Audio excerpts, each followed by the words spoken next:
thanks everyone for joining our session. So today we're talking about our cybersecurity course and hopefully why it should be interesting to you, and hopefully we can persuade you that this is a course you should consider. So we have our MC, Dr. Hobbs, who will be able, after the end of the presentation, to answer any questions that you might have. So I'm Jesse Leckley. I'm the course director for the Bachelor of Cybersecurity. I completed a PhD in computer science. My research interests are in network analytics, numerical analysis, graph theory, how you apply these things to detect adversary action in computer networks. I've also got with me Dr. Kashif Sood, who is the Deputy Course Director for the Bachelor of Cybersecurity. He's done a PhD in software-defined networking. He has a strong research program in quality of service, cybersecurity issues for software-defined networking, Internet of Things, 5G networks, and things like this. All right, so here's what we're going to talk about today. Sort of discuss some of the motivating things for cybersecurity. What does a degree in cybersecurity look like? And why would you study cybersecurity at Deakin? What do we offer that you can't get anywhere else? All right, so you might have seen recently in the news, there's been a lot of attacks against Australian networks. But in general, cybercrime has been on the rise recently. We have email phishing is very common. Companies have been losing their passwords due to password cracking or just weak passwords in general. We've seen ransomware, where a company network becomes infected with a piece of software that encrypts everything and then sends that holds that information for ransom unless you send them a reward, normally cryptocurrency. We've seen many organizations are migrating to cloud-based platforms, and these platforms have been under increasing risk of attack. And just in general, we've seen in the media and in reporting many instances of cybersecurity breaches and vulnerabilities. So cybersecurity is now a top priority for the Australian government, for Australian companies and organizations, for anyone who depends on technology to do their day-to-day operations. So a couple of interesting cybersecurity facts here. By 2021, cybercrime will have more than tripled the number of unfilled cybersecurity jobs. So the number of openings are projected to reach 3.5 million. So that's great news if you're interested in working in this industry. If you have strong cybersecurity skills, you'll always be in demand.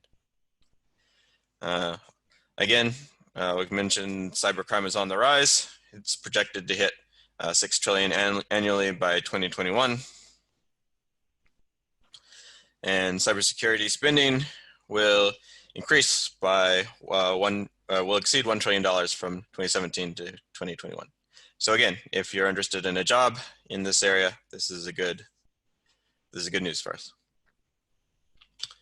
And just as more indication that cybercrime is on the rise, 70% of all cryptocurrency transactions are projected to involve illegal activity by 2021. So if you're interested in blockchain or cryptocurrency, again, this should motivate you to study cybersecurity, to investigate these crimes or to prevent these crimes. And global ransomware, the practice of infecting a target's network, encrypting it, and then holding it for ransom, is projected to cost 20 billion in damages by 2021. So again, it's going to be strong demand for people who can prevent these types of attacks.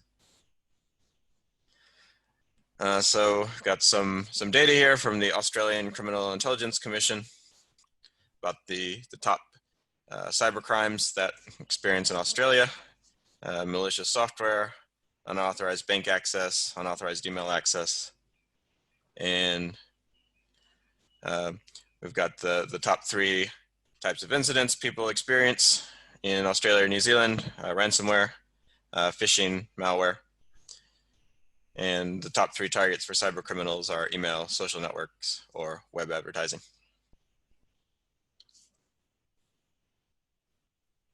So hopefully that shows you that there's a lot of cybercrime going on, and we really need people who can help counter that.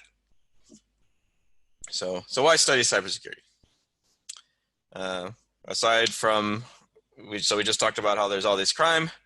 There's also a shortage of people who really know how to counter these criminals. So in Australia, there's a severe shortage in cybersecurity sector, and that shortage is responsible for a loss of more than 40 million in revenue and wages.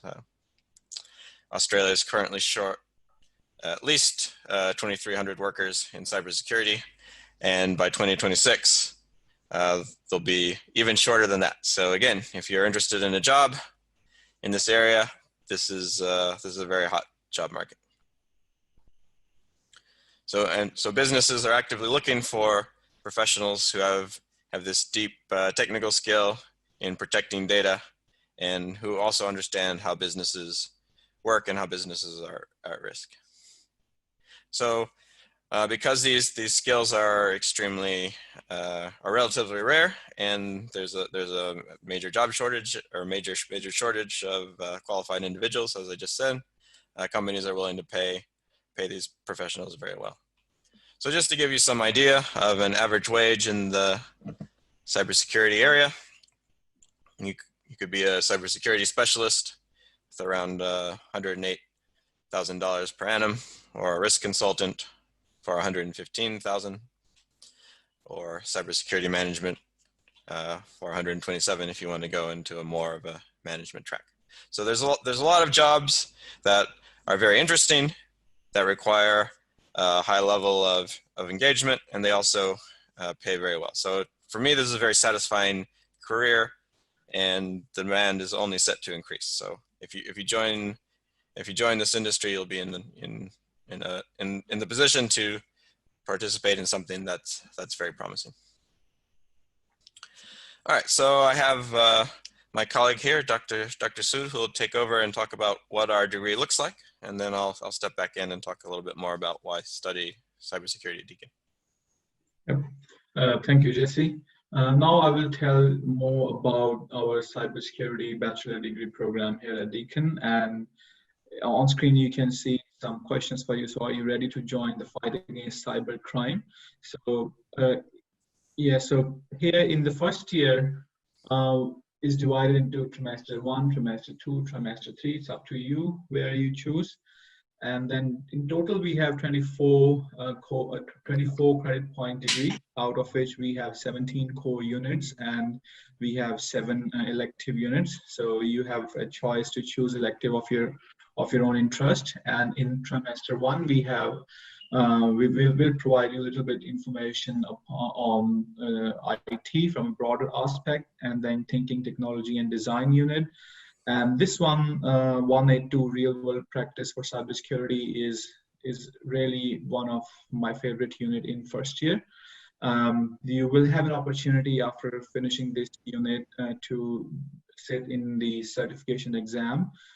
Deakin is also providing free certification vouchers for that examination. But the prerequisite is you have to finish this 182, the real world practice for cybersecurity unit. And in trimester 2, we have data information management and an introduction to programming. So you might have a question that in cybersecurity programming is essential or not. So my opinion or answer or honest reply is, yes, it is very, very important.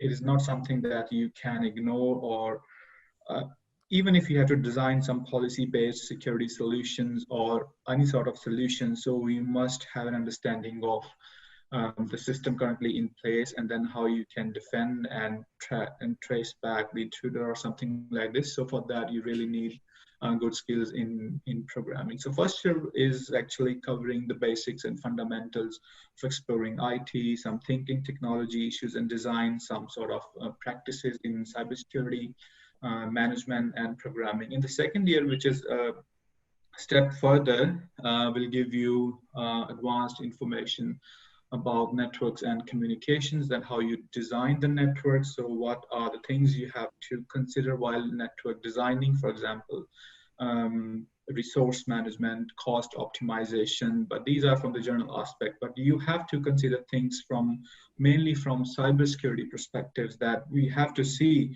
we have to investigate where are the doors from which the intruders can enter in. So you have to find out ways. First of all, you will learn what are these networks and communication technology, and then you have to find out some ideas so that you can patch those open doors for intruders. Of course, you will learn mathematics, which is also an essential thing, I should say. So programming, mathematics, the combination of this will really, really give you a very strong skill to understand the things in a better or in a very comprehensive way. And then you will have cybersecurity analytics. And this subject is also a mixture of data analytics and cyber security things. So you will you will study more on different data sets, how you understand the data sets, where we use those data sets in cybersecurity, and then how you design novel ideas given on the data sets you have. So you will understand privacy also in this context. In the third year, which is a very advanced one, ethical hacking is also one of my favorite unit, and I think for Jesse it's too. Very, very favorite unit. We have system security as well. So here you will find out what's the difference between the network security and system security. So you will have a better understanding in the third year. And we have team projects also. Also, we have a capstone project. So capstone project, Jesse will talk more on the capstone project. So these 3 years will give you, I'm not saying that you will be perfect, but of course you will be ready to take on things wherever you will go after your degree program.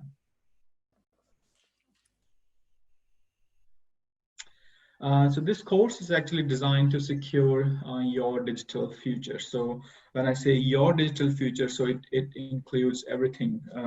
You use Facebook, we also use Facebook. We have cloud Deakin system. We have, most of the things are now all digitalized. So wherever we go, either we go in banks, we go in hospital, wherever we go, we have to give our data that's secure digitally. And so have to look on these sort of things, that what we call the digital future and whether it is secure or not. So our job as a cybersecurity guys is to secure digital things and secure feature, or you say secure your digital future. Of course, we're providing Bachelor of Cybersecurity, but aligned to these, we have combined course options for you. So we have a Bachelor of Criminology and Bachelor of Cybersecurity as one degree. And also we have Bachelor of Law and Bachelor of Cybersecurity. So depending on your interest, you can choose, whether you want to just enroll in the Bachelor of Cybersecurity or you want to do a degree. So of course, when we say that we will let you know that what is network, what is security, what is system security, what is management, of course, the one thing that might strike in your mind is that, so of course, that will be very interesting if I join cybersecurity at Deakin. So what sort of tools I will be using? So we will give you a hands-on experience. So I believe that you will be very interested in Kali Linux, using Kali Linux. Jesse is an expert in this area, and we'll also have NetLab-based practical sessions. Other than this, we use cloud systems also, and also there are many other tools we use in network security. We're also using Python for cybersecurity analytics.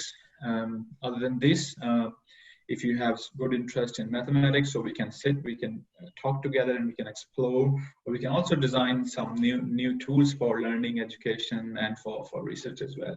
But of course, believe me, once you come to us, you will definitely get very good experience. That you will definitely look that Deakin is really using different sort of good tools.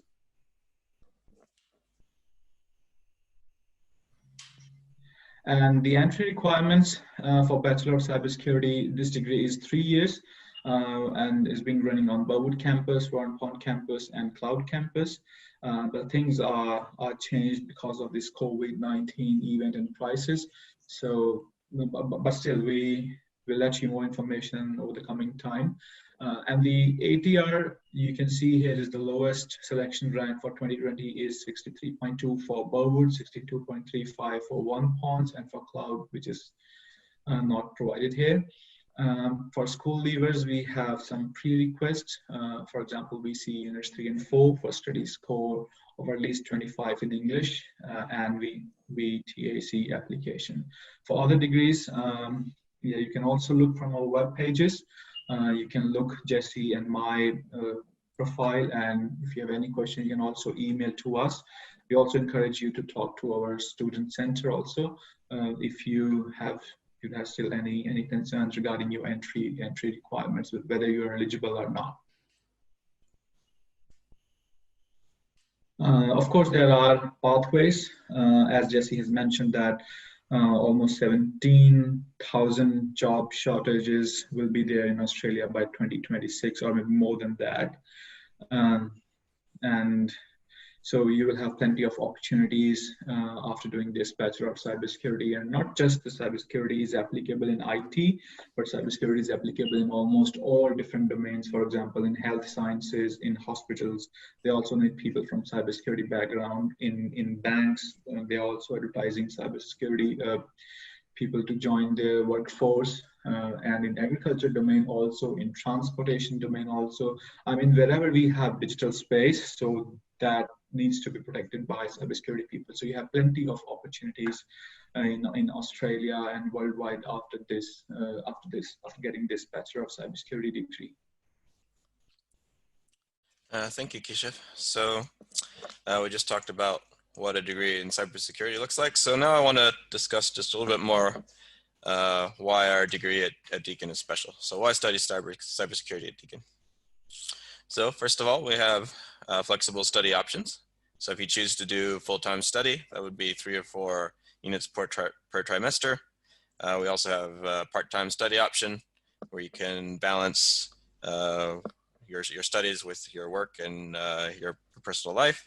We also have a online study option via our cloud campus. So really taken all together, we have many flexible options that should be able to suit almost anybody's circumstances. Another very important feature of our program is we have all these industry certifications that we will pay for you to obtain. So integrated into our program as you're studying, you will have the opportunity to take certain certifications that are very valued in the cybersecurity industry. In fact, we often have companies ask us, do you have any students who have completed these certifications so we can offer them internships? So this is a great way to get your foot in the door, and it doesn't cost you anything. You'll just get it as part of your degree. So the certifications that we've currently integrated are the ISACA Cybersecurity Fundamentals, the EC Council Certified Ethical Hacking, and the EC Council Computer Hacking Forensic Investigator certification, and then the Certified Security Analyst. So again, these certifications are highly valued by employers, and they're a great way to verify to them that you have practical as well as theoretical skills. We also do IT placements. So as part of this degree, you'll do 100 hours of work in industry, which is another great way to build up your experience and to build up your portfolio and to show to employers that you really are an expert in cybersecurity and that they should employ you. Students also have the opportunity to do industry-based learning and to apply for a 3, 6, or 12-month paid placement. So we do have quite a few partnerships with industry that lead to employment. So we've got partnerships with Dimension Data, the Victorian government, and two large Australian banks, NAB and ANZ. And these partnerships help us ensure that students have good industry experience and are job ready when they graduate. And companies have provided many 12-week internships for our students, and this real-world experience is really helpful in rounding off your education. So this is a really great aspect of our degree, I think. So we have quite a few pathways to employment through an internship. So maybe you're interested in being a cybersecurity engineer or a cybersecurity analyst, and then you can use our IBL as part of the recruitment pipeline. So as part of our capstones, so when you go through our program, one of the ways we help integrate is through our capstone projects, and we have 17 tribes that work on these industry projects that help you hone your industry skills. So one of these tribes is a cybersecurity tribe, and they work on projects such as a security operations center, vulnerability scanning set of tasks. You might develop some advanced cyber analytics. You might do some red teaming and penetration testing. You might analyze the risk and governance of an industry partner. And as part of this, you'll also develop your soft skills. So you'll learn to be a team player. You'll demonstrate your adaptability, your growth as a problem solver, and of course you'll have developed all these strong technical skills both from our degree and from working on this IBL project. So we do have a couple of scholarships that I should mention. So the Ignited Scholarship is $5,000 a year to generate interest for women in fields that are traditionally dominated by men. So one of those is information technology. We also have the Bar One Water Scholarship and the Bar One Water Scholarship for women in science, technology, engineering, or mathematics. So these can help you fund your education. All right, so hopefully this session was informative to you. As Keisha said, I encourage you to reach out and contact us if you have any questions. We also have Dr. Hobb, who will be in the chat afterwards to answer any questions you might have. So I'll leave this here with him and encourage you to consider our program. We would love to have you.